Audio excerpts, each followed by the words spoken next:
Bonjour à toutes, mesdames, bienvenue et merci d'être avec nous sur ce nouveau webinaire proposé par l'association Rose Up. Rose Up qui, je vous le rappelle, accompagne les femmes dans les maisons Rose Up de Paris, de Bordeaux et en ligne avec Ma Maison Rose Up, qui vous informe grâce au site internet et au Rose Magazine et qui défend les droits des patients atteints de cancer. Donc, si vous êtes ici, c'est que vous avez adhéré à l'association. Donc, je vous en remercie car ça nous permet de continuer toutes nos actions. Pour celles qui ne me connaissent pas, je me présente, je suis Charlotte, je suis votre chargée d'accompagnement sur Ma Maison Rose Up. Je suis là derrière l'écran et derrière le téléphone pour vous accompagner au mieux. N'hésitez pas à me joindre si vous avez des besoins. Aujourd'hui, on est donc avec Julie Massé. Je vais essayer de présenter Julie et puis introduire le webinaire de ce jour sur le thème de la rétention d'eau et de l'hydratation. Voilà, je vous souhaite à tout un très bon webinaire. N'hésitez pas à utiliser l'onglet discussion pour nous poser toutes vos questions. Bonjour, merci beaucoup Charlotte pour cette petite introduction. Je suis donc Julie Massé, je suis diététicienne. Je travaille en collaboration avec la Maison Rose Up de Bordeaux depuis 5 ans maintenant et avec Ma Maison Rose Up depuis sa création. Aujourd'hui, nous faisons un webinaire que nous n'avons jamais fait encore, donc on le découvre. Pour tout vous dire, comme d'habitude, on va faire avec le flow. Ça tombe bien sur l'hydratation, c'est le bon moment. Je sais que c'est souvent des questions que vous allez avoir sur la rétention d'eau et sur l'hydratation. Donc, n'hésitez pas, comme l'a dit Charlotte, à utiliser ces onglets questions-réponses ou discussions pour me poser des questions. Alors, moi, je vais vous expliquer globalement plutôt à quel point est-ce qu'on a besoin d'eau, comment ça fonctionne, qu'est-ce qu'on peut faire au niveau alimentaire et au niveau des boissons pour pouvoir augmenter ses apports en eau dans la journée. Voilà, si vous avez des questions sur la rétention d'eau ou ce genre de choses, n'hésitez pas à les mettre, que ça nous serve de base pour avoir une discussion ensemble, parce que c'est quand même le but du jeu, c'est qu'on puisse être au plus proche de vos besoins. Alors, je vais pas inventer la poudre. Aujourd'hui, on va parler de notre besoin en eau. Vous savez que notre corps, il est constitué d'eau en grande majorité. Ça, c'est vrai à tous les âges de la vie. Alors, quand on est petit, c'est encore plus, et puis plus on vieillit, et plus ce besoin en eau reste important. Malgré tout, c'est inversement proportionnel parce que plus on vieillit, moins la soif est perçue et moins cette sensation d'avoir besoin d'avoir de l'hydratation est perçue. Je vous réexpliquerai un petit peu pourquoi au fur et à mesure, mais du coup, nos besoins en eau, eux, ils ne font que croître au fur et à mesure de notre vie.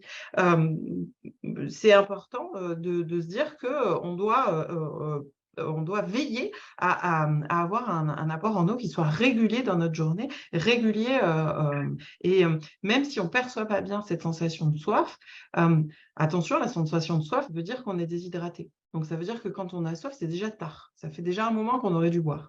Même si on ne perçoit pas bien cette sensation de soif, généralement, il faut trouver un rythme de consommation d'eau dans la journée qui nous permet justement de nous réhydrater au fur et à mesure de la journée. Alors, à quoi ça sert l'eau dans notre corps? Alors, globalement, il sert de solvant. Ça, c'est la première des choses, la première utilisation de l'eau dans notre corps, c'est-à-dire qu'il va permettre d'équilibrer les concentrations à l'intérieur de notre corps. Il permet aussi l'eau qu'on a dans le corps, c'est un moyen de transport pour certaines vitamines, par exemple, qui vont fonctionner avec l'eau, pour pas mal de choses différentes qui vont, le sel, enfin toutes ces choses, les micronutriments qui sont dans notre corps et qui nous permettent de bien fonctionner. Cette eau nous sert de solvant. Elle intervient aussi au niveau métabolique. En fait, on a plein de réactions chimiques qui se passent dans notre corps et l'eau est nécessaire à certaines de ces réactions chimiques. Sans elle, ça ne marcherait pas. C'est un rôle de transporteur, je vous l'ai dit tout à l'heure, pour les nutriments, mais aussi pour les déchets. Parce que vous savez, quand notre corps fonctionne, il produit des déchets aussi. On n'est pas, c'est le principe, on produit des déchets qu'on va excréter via les selles, via les fesses, et on produit aussi des déchets qu'on va excréter via l'urine, grâce au rein. Et donc, cette eau, c'est aussi un transporteur de nos déchets. Et cette eau, elle a un rôle qui est très important, surtout en ce moment, qui est un rôle de gestion, de régulation de la thermie de notre corps, c'est-à-dire de régulation de la température de notre corps. Vous savez qu'on a une température qui est constante dans notre corps. Alors, on dit 37 degrés, ce n'est pas complètement vrai pour tout le monde. Vous prenez votre température régulièrement, puis vous verrez laquelle est la vôtre. Mais on est toujours proche de ces 37 degrés. On dit ça en France. Moi, je sais que dans d'autres pays du monde, on ne dit pas ça. Je sais qu'au Chili, par exemple, on dit 36 pour la température moyenne. Donc, voilà, on est entre 36 et 37 en général. Eh bien, pour pouvoir maintenir cette température, en fait, on va utiliser l'eau qui existe dans notre corps pour la faire s'évaporer si jamais la température extérieure est trop haute ou si jamais on se met à utiliser beaucoup nos muscles. C'est ce qu'on appelle la transpiration. La transpiration nous permet de réguler notre température.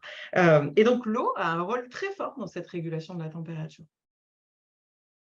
Et puis la dernière chose à laquelle sert l'eau dans notre corps, c'est un rôle de protection, comme par exemple pour les grossesses, le liquide amniotique, c'est ce qui va permettre de protéger notre fœtus. Et ben, dans notre cerveau, on a la même chose, on a un liquide qui s'appelle le liquide céphalo-rachidien, qui nous permet de maintenir notre cerveau et qui ne fasse pas boum boum quand on tourne, parce que sinon, il taperait contre les bordures. Donc cette eau-là, elle est importante aussi, parce qu'on a besoin d'avoir cette eau constamment dans notre corps. Globalement, nos tissus dans notre corps ne sont pas composés de la même façon. Le tissu adipeux a peu d'eau. Le tissu adipeux, c'est notre graisse, elle a peu d'eau. Et le tissu musculaire, lui, est très riche en eau. C'est à peu près 70% pour le tissu musculaire et 30% pour le tissu adipeux. Ce pourcentage d'eau, il est important parce que, globalement, plus notre corps est musclé, on va dire ça comme ça, et plus on va avoir d'eau dans notre organisme. Donc, ça augmente nos besoins en eau. Plus je suis musclée, plus il faut que je boive quelque part. C'est un petit peu ça qui est important à comprendre. Et du coup, plus les gens sont musclés, plus leur hydratation va devoir être régulière et importante sur la journée. Voilà, on est entre femmes généralement quand on est dans ces webinaires, et donc chez les femmes, on a quand même un tissu musculaire plus important que les hommes, un tissu adipeux plus important que les autres, que les hommes, et donc généralement, nous, on boit un petit peu moins que les hommes. C'est ça la différence entre les besoins en eau. Vous savez, on dit pour les hommes, pour les femmes, c'est pas forcément pareil. Ça vient de là la différence, tout simplement. C'est que nous, les hommes, c'est en moyenne 18% de masse musculaire, de masse grasse. Chez les femmes, on est plutôt autour de 20, 21%, 22%. Donc, on a des besoins en eau qui sont un petit peu plus bas. Comment on perd de l'eau dans la journée? Parce que vous me dites, oui, on est composé d'eau, et donc pourquoi est-ce qu'on a besoin d'en remettre? Parce qu'on en perd en partie dans la journée. Alors, globalement, on va avoir des pertes urinaires rénale pour les personnes qui ont une fonction urinaire rénale classique, qui n'est pas altérée par un problème de maladie rénale ou autre. On va généralement autour de 1 litre, 1,2 litre dans la journée, 1,5 litre maximum. On va excréter ça à peu près dans la journée. Lorsque l'on respire aussi, on ne s'en rend pas forcément compte, mais lorsque l'on respire, lorsque l'on souffle, il y a aussi toujours un peu d'eau qui sort de notre respiration. Et là, c'est à peu près 400 millilitres qu'on va rejeter dans la journée. Et c'est beaucoup plus que ce qu'on imagine, parce que 400 millilitres, ça fait beaucoup déjà. On va avoir des pertes fécales aussi. Vous savez que dans nos selles, il y a toujours un petit peu d'eau. Sinon, on aurait des selles qui seraient extrêmement dures et ce serait difficile de les excréter.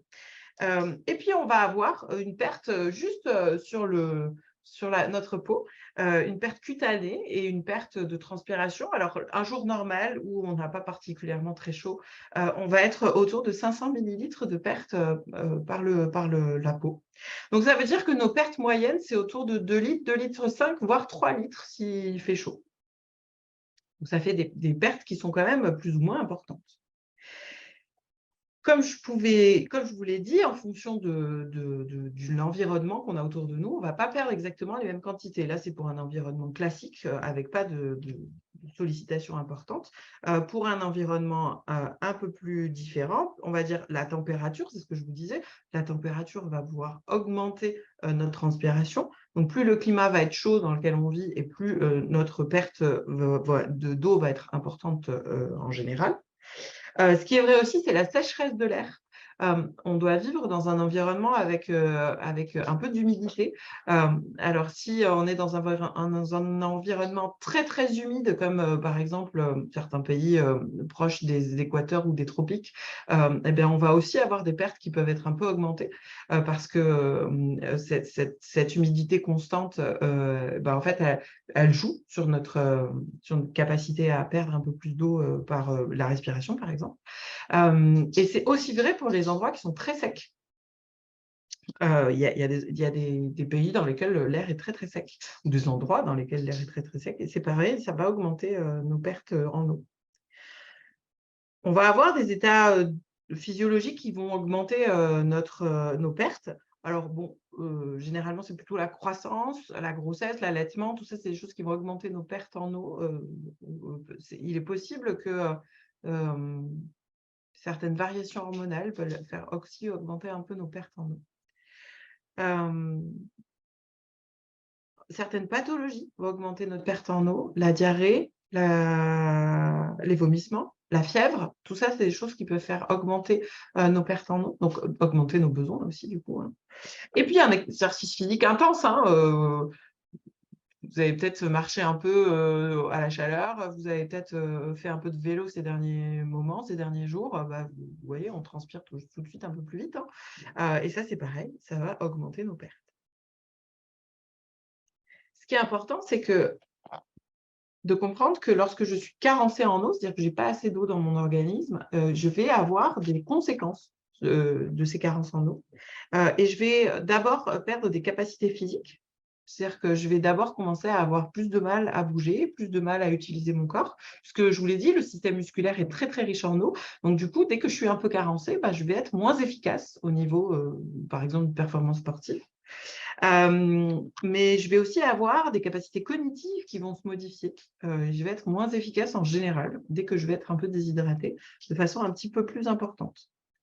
Donc, c'est important d'avoir conscience que, en fait, ce n'est pas simplement pour dire qu'il me faut un peu d'eau, c'est vraiment, ça m'aide à avoir un corps efficace et un cerveau qui fonctionne bien aussi. Je dois avoir mes apports d'eau dans la journée.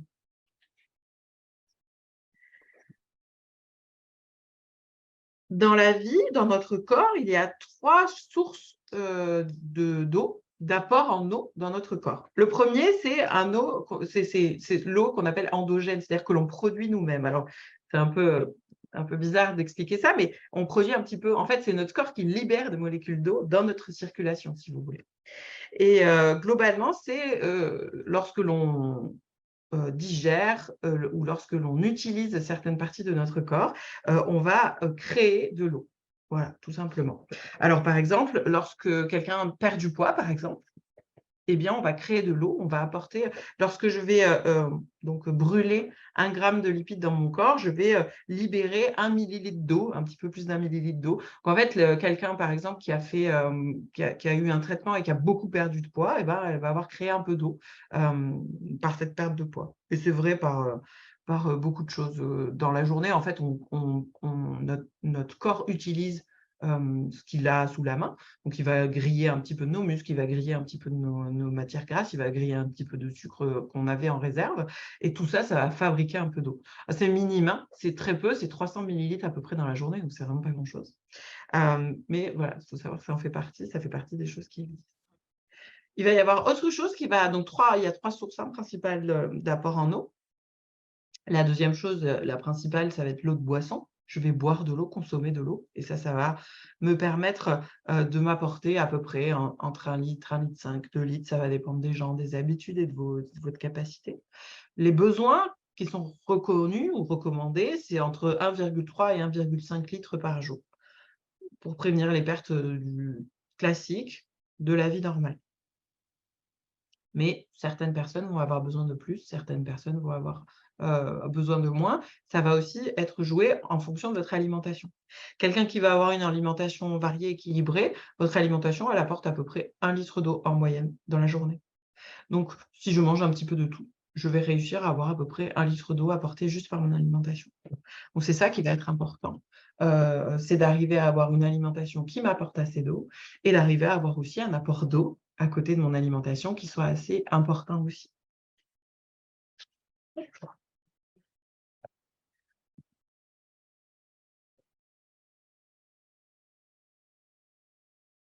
Pour la petite anecdote, lorsque j'ai soif, je suis déjà déshydratée à plus de 10%.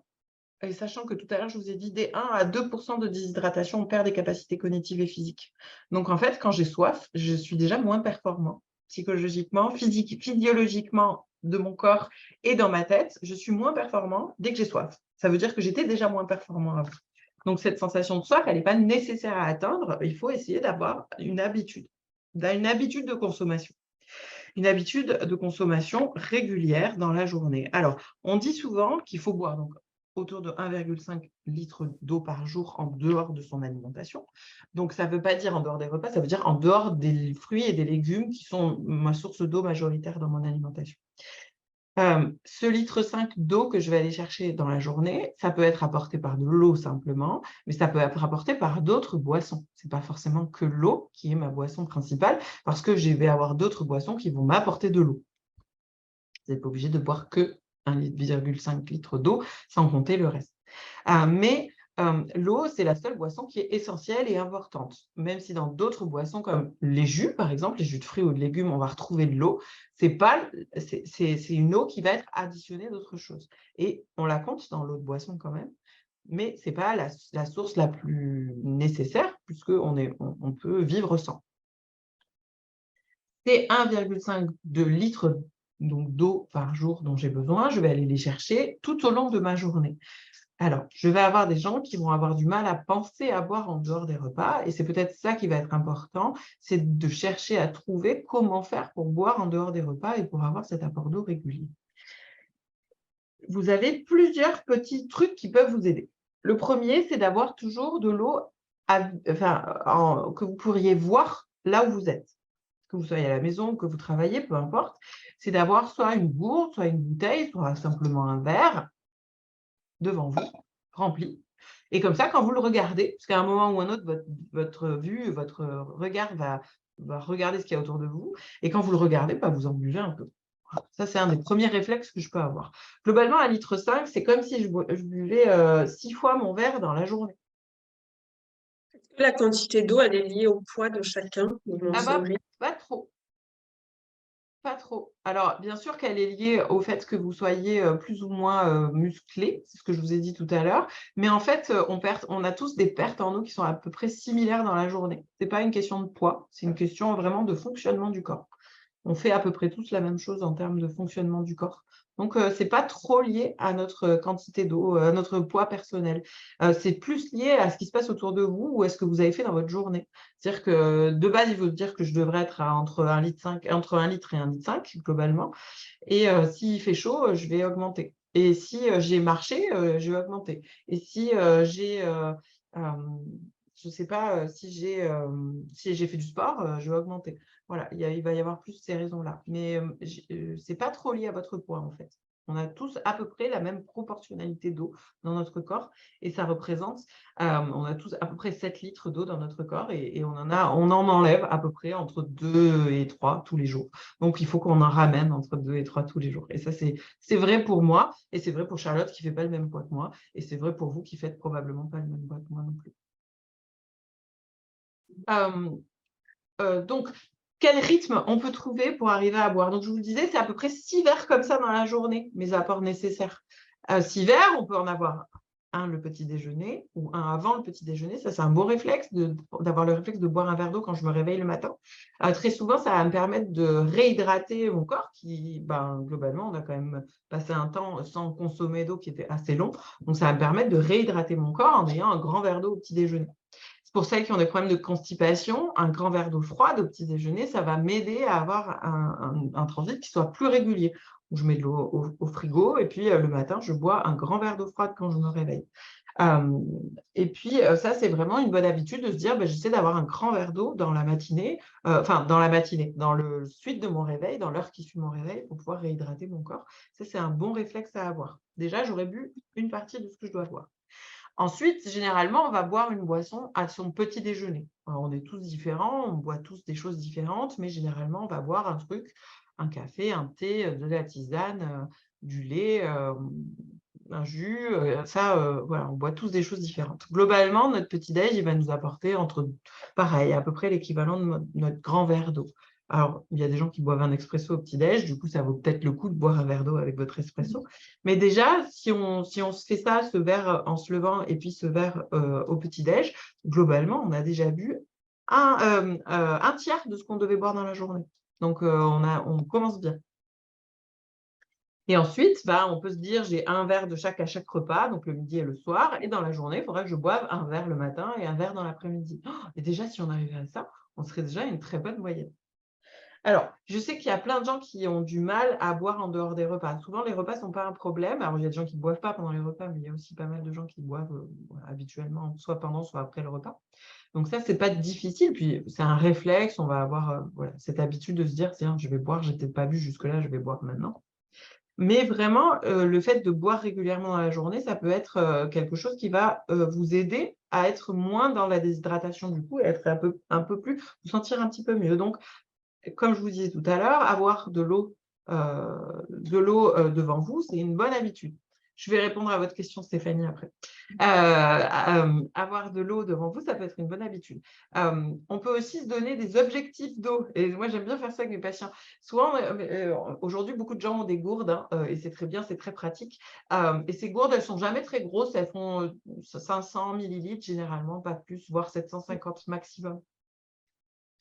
Moi, j'aime bien dire à mes patients, on se fait 2 gourdes dans la journée. Et il faut qu'à midi ou en début d'après-midi, on se remplisse la gourde. Donc, on se donne l'objectif d'avoir bu dans la matinée et dans l'après-midi. Il y a des gens, ils aiment bien avoir le petit côté un peu challenge. Ça leur donne le truc, ils s'achètent des gourdes avec des graduations. Comme ça, ils voient que ça descend au fur et à mesure. Ça, c'est un truc qui peut motiver les gens à boire aussi. Et puis, vous avez aussi la possibilité de vous faire sonner une alarme régulièrement pour penser à boire pendant la journée. Et ça, c'est un truc, vous avez des applis, il y en a plein, des applis gratuites pour vous aider à penser à boire. Et vous pouvez vous mettre ça sur votre téléphone, ça sonne régulièrement. C'est vous qui mettez la régularité que vous voulez. Ça sonne régulièrement et vous pensez à boire à ce moment-là et c'est plutôt une bonne habitude. Ce qui est important, c'est juste de boire régulièrement. Ensuite, que vous buviez un grand verre d'un coup ou que vous buviez toutes les 20 minutes, ça vous appartient. Ce qui est vrai surtout, c'est que plus je vais boire, plus j'aurai l'habitude de le faire, plus je vais percevoir la soif plus vite et plus je vais boire régulièrement. En fait, si je bois, j'ai envie de boire. Si je ne bois pas, je n'ai pas envie de boire. Globalement, c'est vraiment comme ça que ça marche.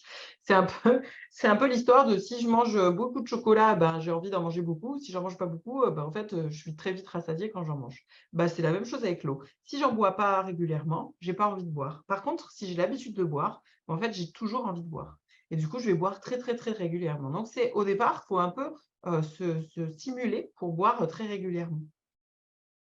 Oui, alors Stéphanie nous demande si on doit boire plus pendant les chimiothérapies. C'est recommandé de boire pas mal pendant les chimiothérapies pour le côté solvant de l'eau, c'est-à-dire qu'elle va permettre d'avoir une transmission des produits qui soit meilleure, alors pas de la chimio, mais de votre corps en général. Et c'est aussi important pour le côté déchets. Les chimiothérapies vont créer du déchet dans votre corps et si vous buvez bien, vous allez pouvoir excréter un peu plus facilement les déchets de cette chimiothérapie. Donc oui, c'est important de boire pendant les chimiothérapies. La deuxième chose, c'est parfois vous avez du mal à manger aussi pendant les chimios, donc il faut absolument boire régulièrement. Voilà, globalement. Plusieurs petites remarques. Alors, on a Sylvie qui nous dit que depuis qu'elle boit un peu plus en journée, elle a plus soif la nuit. Donc, ça, c'est très bien, Sylvie. Et Laurence nous demande quelle eau conseillez-vous? Et du coup, Stéphanie, avant, qui nous demandait est-ce qu'on peut trop boire? Et Ouais, est-ce qu'on peut trop boire? Alors oui, on peut trop boire. C'est d'ailleurs une maladie. Ça s'appelle la potomanie. C'est des gens qui boivent beaucoup et qui peuvent boire 7-10 litres d'eau par jour. Oui, c'est mauvais puisque un des rôles de l'eau, c'est le solvant, c'est-à-dire qu'il vient équilibrer les concentrations. En fait, c'est un principe chimique de base, c'est-à-dire que quand j'ai un côté où il y a beaucoup de sel, par exemple, si j'amène beaucoup d'eau à côté, le sel, il va diffuser pour qu'il y ait à peu près la même quantité des deux côtés. Alors, on va prendre ça à l'échelle de votre corps. Si on va dire, si vos organes, votre foie par exemple, c'est un organe qui fonctionne dans lequel il y a besoin d'avoir du sel pour faire certaines réactions chimiques, un exemple. Si à côté de votre foie, vous mettez beaucoup d'eau, il va perdre une partie de ce sel qui est nécessaire pour lui. Chez les potomènes, les gens qui boivent trop d'eau, en fait, les concentrations sont complètement réduites et en fait, c'est très dangereux au niveau du corps. C'est vraiment une maladie qui est dangereuse. Donc oui, on peut trop boire. Malgré tout, trop boire, ce serait des quantités au-delà de 5 litres d'eau, par exemple, dans une journée où il fait très chaud. On pourrait aller jusqu'à 5 litres d'eau s'il fait très chaud, que j'ai fait du sport, par exemple. Au-delà, ça commence à faire beaucoup d'avoir plus de 5 litres d'eau dans la journée.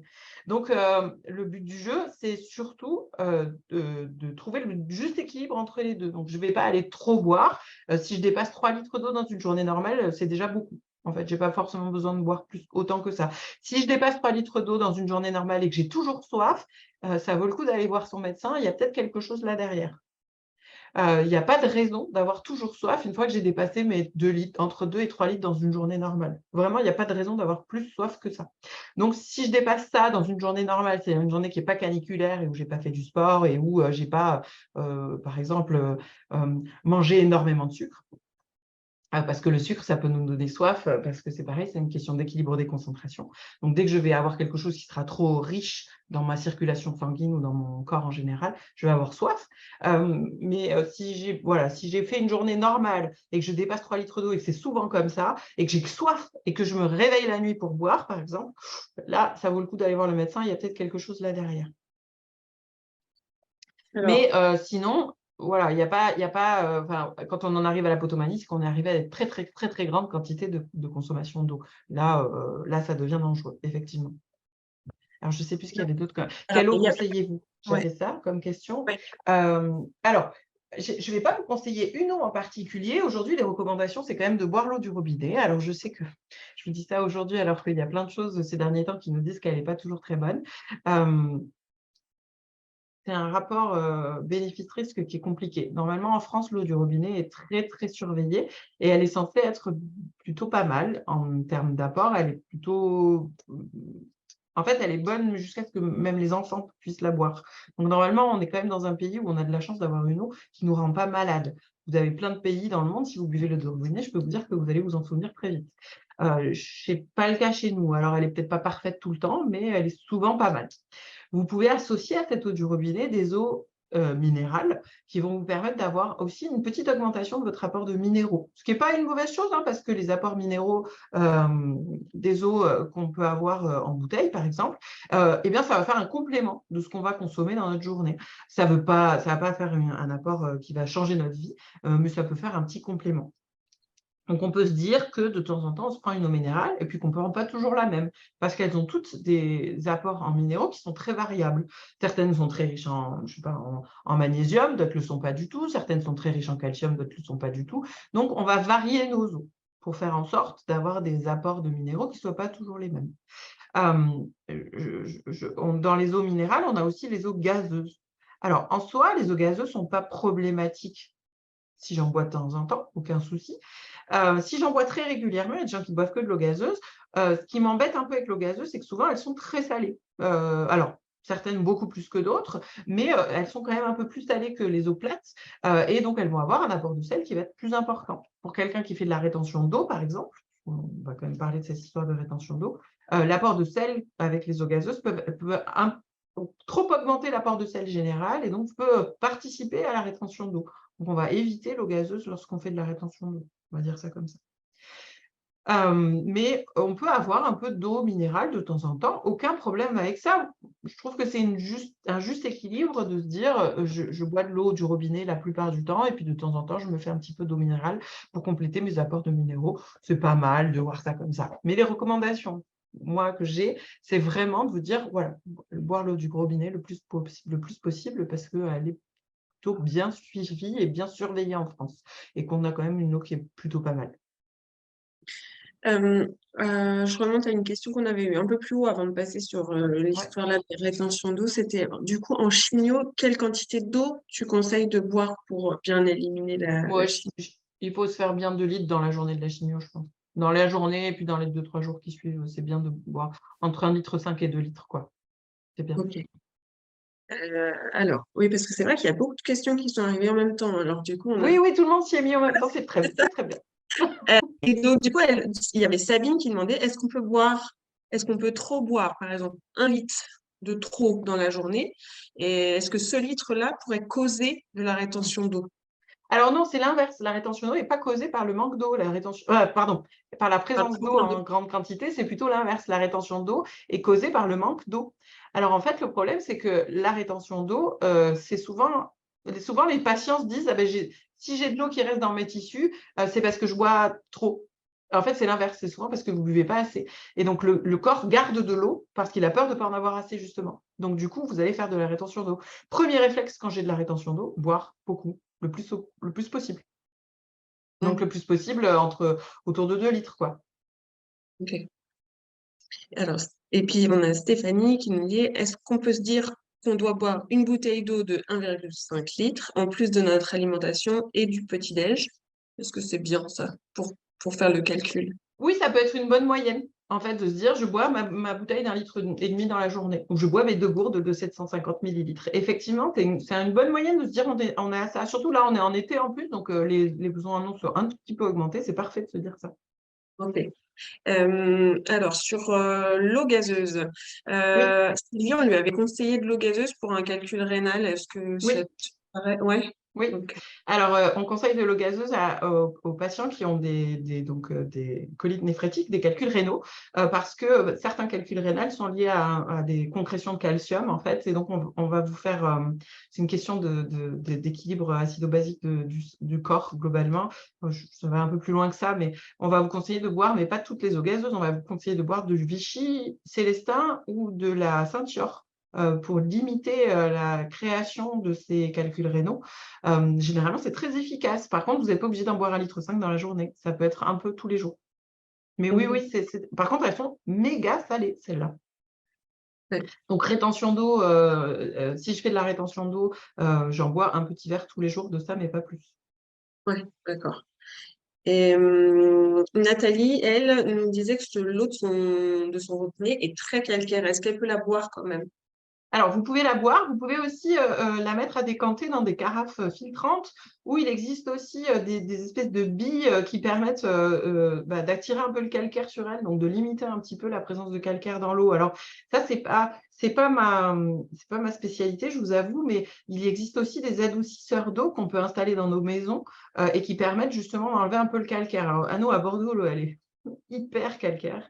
Et effectivement, ça vaut le coup d'avoir un adoucisseur d'eau dans sa maison, ou dans son appartement pour limiter un petit peu, cette présence de calcaire. Mais il existe des solutions, hein. Alors je vous donnerai pas de marque ni rien, mais moi j'ai déjà vu ça. J'ai déjà vu donc les petites billes qu'on peut mettre dans les carafes filtrantes et les adoucisseurs d'eau qui permettent, voilà, de diminuer un petit peu cette présence de calcaire dans notre eau. Mais oui, même s'il y a du calcaire, en fait, en soi, c'est pas très grave. Il y a pas trop d'impact, on l'absorbe quasiment pas, ce calcaire. Mais Ah d'accord. voilà, c'est C'est juste que juste c'est que ça plus. donne aussi mauvais goût, non, à Ouais, l'eau? ouais, ouais, ça peut, changer le goût de l'eau, et puis même c'est pas bon pour la tuyauterie en général, c'est pas bon pour, les machines à laver, c'est pas bon pour plein de choses. Sur notre corps, on va le voir, le calcaire quand on se lave, il va se déposer en fait. Pour les gens qui ont la peau très sèche, vous allez avoir des marques un peu blanches sur votre corps. D'accord. Voilà, il Et existe des filtres. Vraiment, il mmh, existe plein de trucs qui permettent de diminuer un petit peu, cette présence de calcaire, donc il faut pas hésiter à chercher un petit peu autour de vous.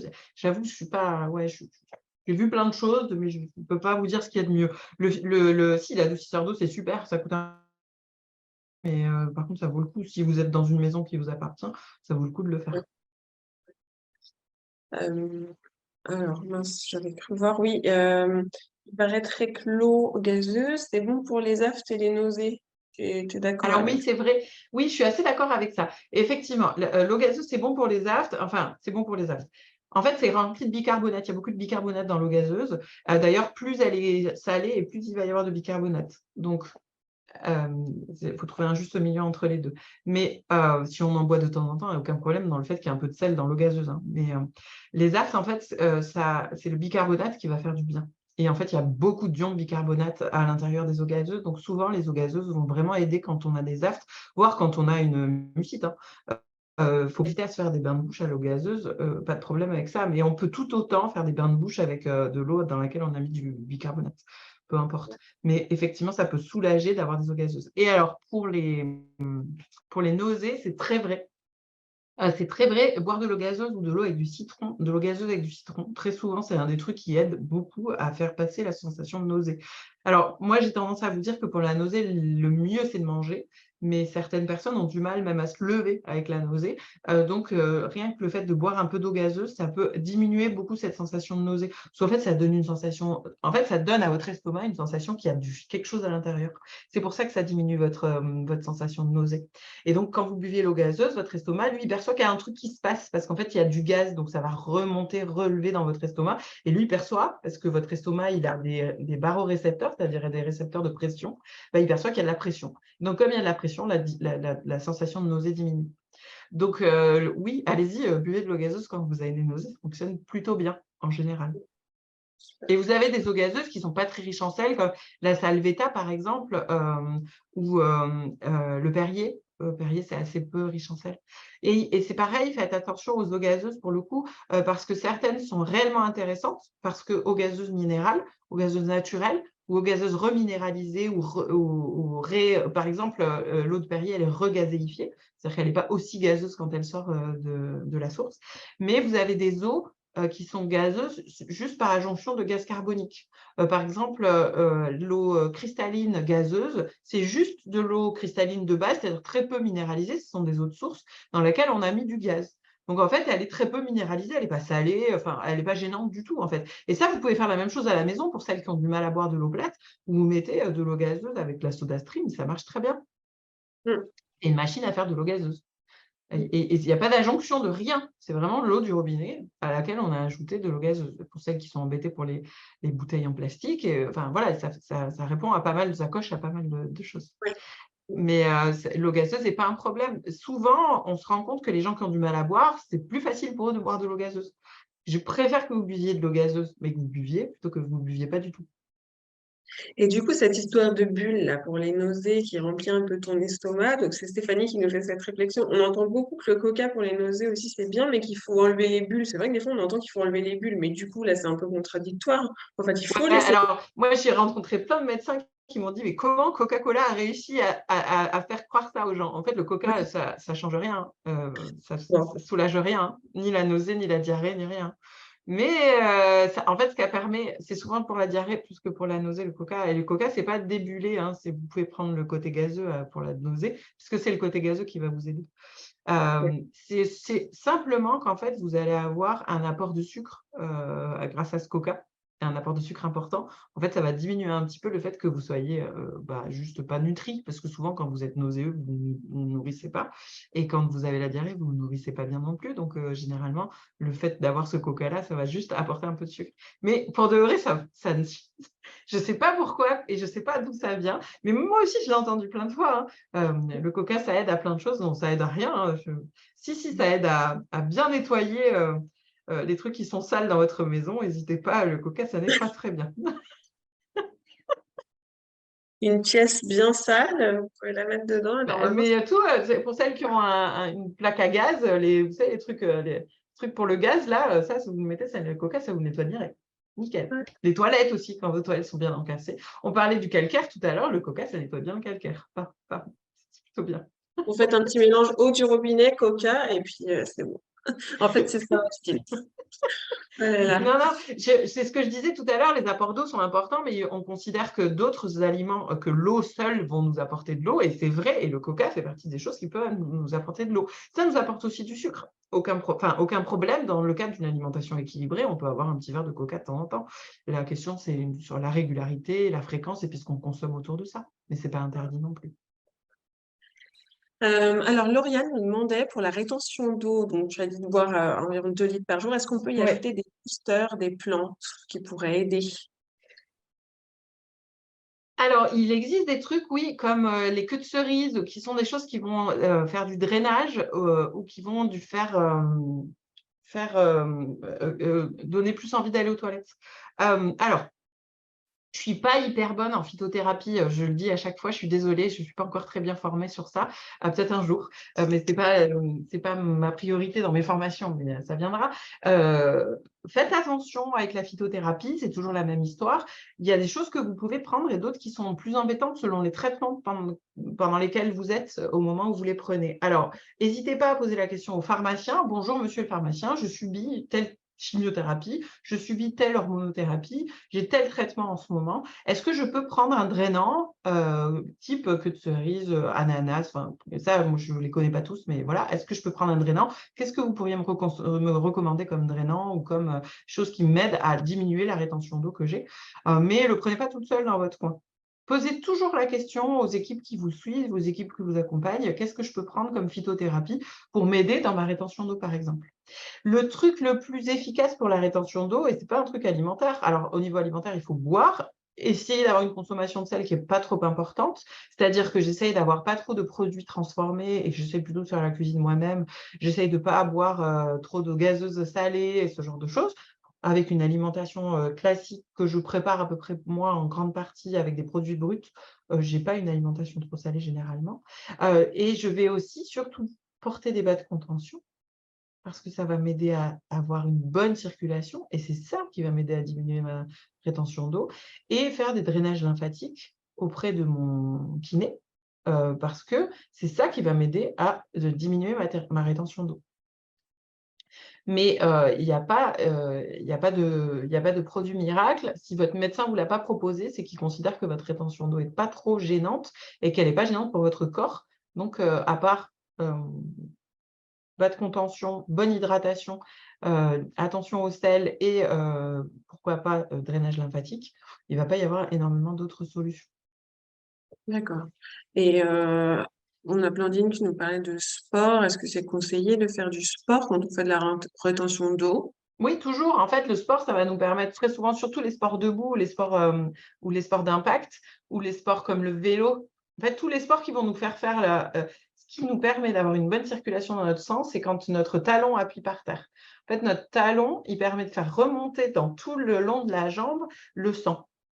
Et la rétention d'eau, il faut que le sang et la lymphe circulent correctement. Donc, tout ce qui va me permettre d'avoir une bonne circulation dans mon corps, tout ce qui va me permettre d'appuyer mon talon, en fait, va me permettre de faire remonter mon sang plus facilement. Ça donne un impact, en fait. Donc, vous n'êtes pas obligé de sauter, mais tout ce qui vous fait de la marche, du vélo, des choses qui, voilà, qui vont vous permettre de faire remonter le sang dans votre corps. Ah oui, la marche, c'est le meilleur des sports.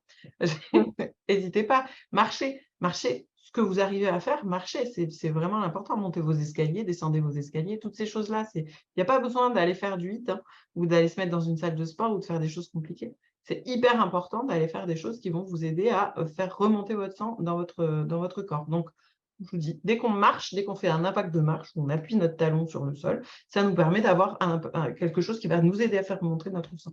Et après, le drainage lymphatique va aider aussi à ce que, parce que malheureusement, lorsque l'on est en traitement pour le cancer, au niveau de la lymphe, ça fonctionne quand même beaucoup. Pour celles qui ont eu un cancer du sein avec des opérations que vous avez vues, parfois, vous avez des lymphœdèmes, vous avez des difficultés.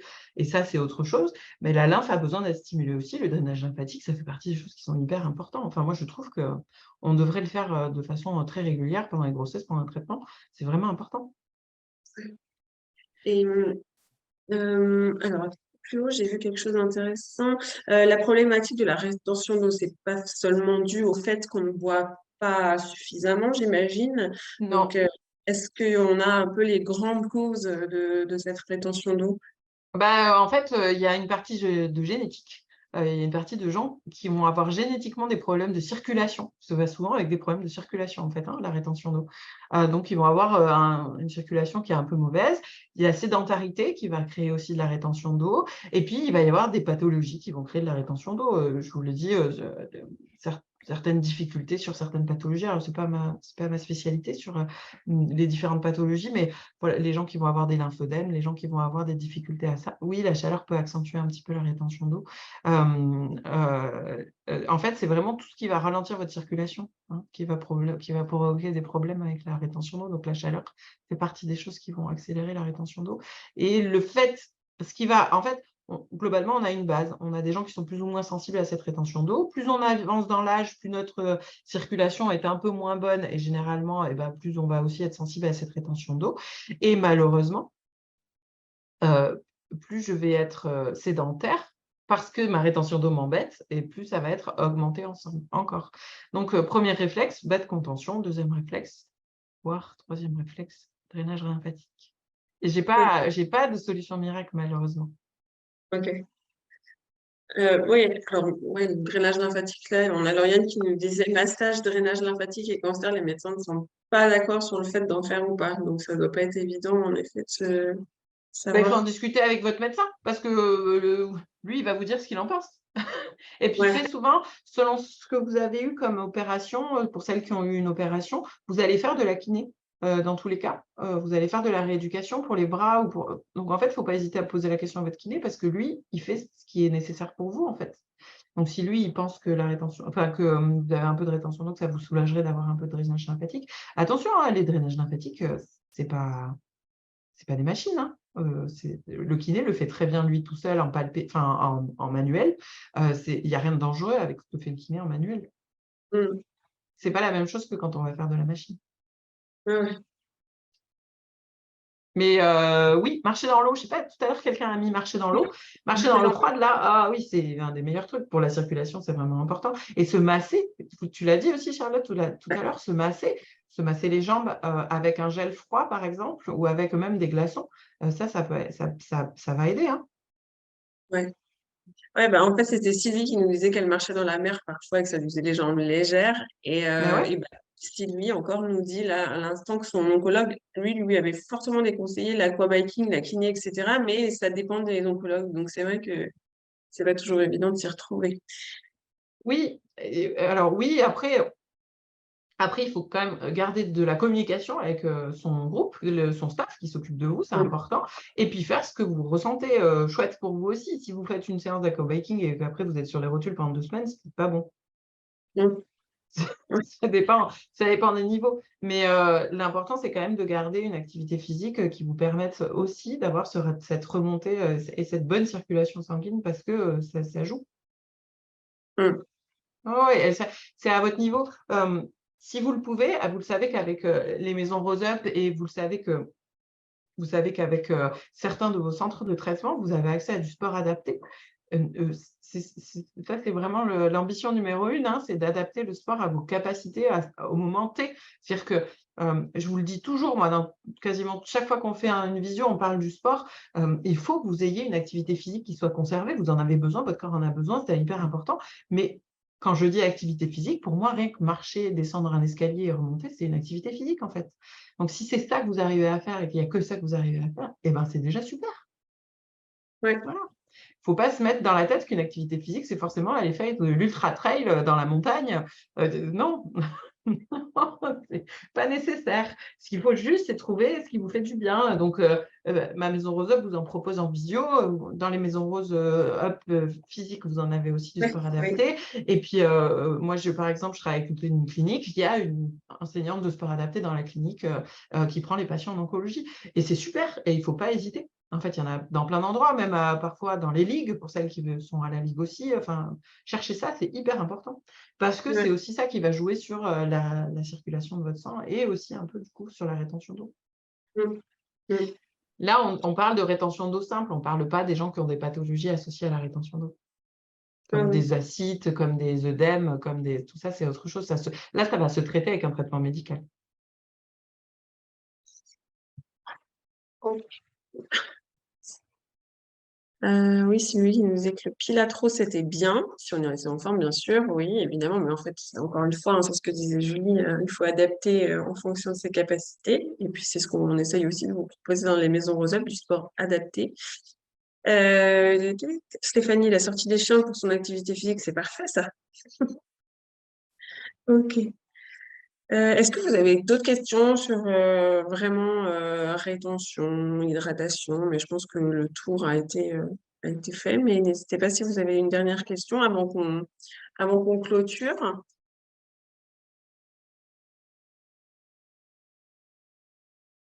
On n'a pas parlé d'un truc, je vais vous Ah, en parler quand même pour le principe. Il existe aujourd'hui des trucs à mettre dans l'eau qui donnent du goût, qui n'ont pas de calories, pas de machin, pas de trucs. Alors, je ne vous citerai pas de marque parce que j'en ai vu plein de différentes. En fait, si vous avez du mal à boire et qu'il n'y a que comme ça que vous pouvez boire, c'est pas si mal en fait. ouais. Non, je ne fais pas partie du réseau Codiette, Laurence. Je suis une très mauvaise élève. Ça fait des années que je travaille pour l'oncologie, et notamment avec les maisons Rose Up. Et je ne me suis pas du tout penchée sur le fait de me faire de rentrer dans le réseau. Je sais, hein, mais vous avez des super collègues dans le réseau. N'hésitez pas à aller les voir. Mais ouais, bon, voilà, c'est comme ça. Je suis pas une mauvaise, je suis une mauvaise élève. On a le droit, hein. On ne peut pas être bon partout, hein. Oui, oui, oui. Oui, en fait, j'ai un planning de formation qui est intense et malheureusement, ces dernières années, je n'ai pas refait de formation sur l'oncologie et il faut une formation sur l'oncologie certifiante pour pouvoir rentrer dans le réseau Oncodiète. Et ben, j'en ai pas d'assez court terme. Enfin, j'en ai pas assez proche. Voilà. Donc, il faudrait que j'en refasse une. Ouais, d'accord. Voilà. C'est pas grave, vous inquiétez pas, Julie est quand même très compétente dans son domaine.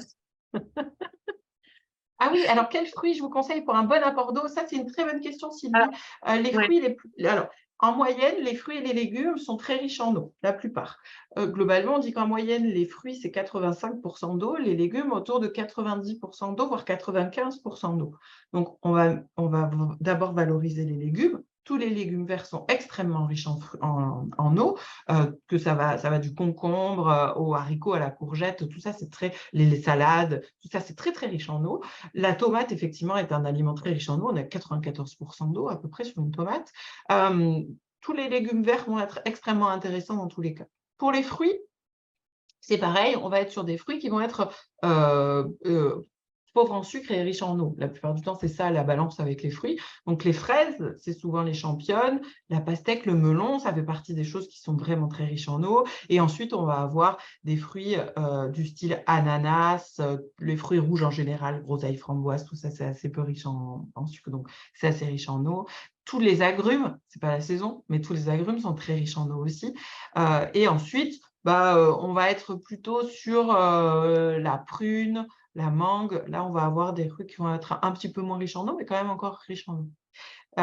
Là, de toute façon, c'est pas compliqué. Tous les trucs qu'on consomme en été, c'est souvent des trucs qui sont assez riches en eau. Donc, c'est tout ce qui nous donne envie en salade. C'est des trucs qui sont très riches en eau et qui sont intéressants à mettre dans notre quotidien. Ok. Dans tous les cas, il y a une étude qui est sortie il n'y a pas très longtemps, hein, qui recommande à peu près en végétaux une consommation d'autour de 700 grammes par jour. Donc, ça représente 200 grammes de légumes par repas et 2-3 fruits par jour. Ok. Bon. Et ben, je crois que ces questions ont été enfin, on a répondu à toutes les questions. Euh, oui, ok, c'est noté, Sabine. Non, mais c'est bien de nous faire remonter ce genre d'infos, donc on note. Ok, super. Bah, écoutez, merci beaucoup, mesdames, d'avoir été avec nous aujourd'hui. Merci, Julie, pour ce webinaire encore riche en informations. On vous souhaite une belle fin de journée. On vous dit à très vite sur un nouveau webinaire. On se revoit à la fin du mois, il me semble, Julie, pour un webinaire sur les pique-niques. Oui, Voilà. absolument. Absolument, on se revoit à la fin du mois. Je suis Ouais. très contente, Sylvie, pour la pâte brisée. C'est très bien. Tu l'as faite, Charlotte? Non, je ne l'ai pas encore faite, mais Bon, tu nous j'ai diras. bien la recette, mais ça a l'air tellement facile que je vais la refaire sans souci. Merci à toutes et bonne journée. À très bientôt. À bientôt, au Au revoir. revoir.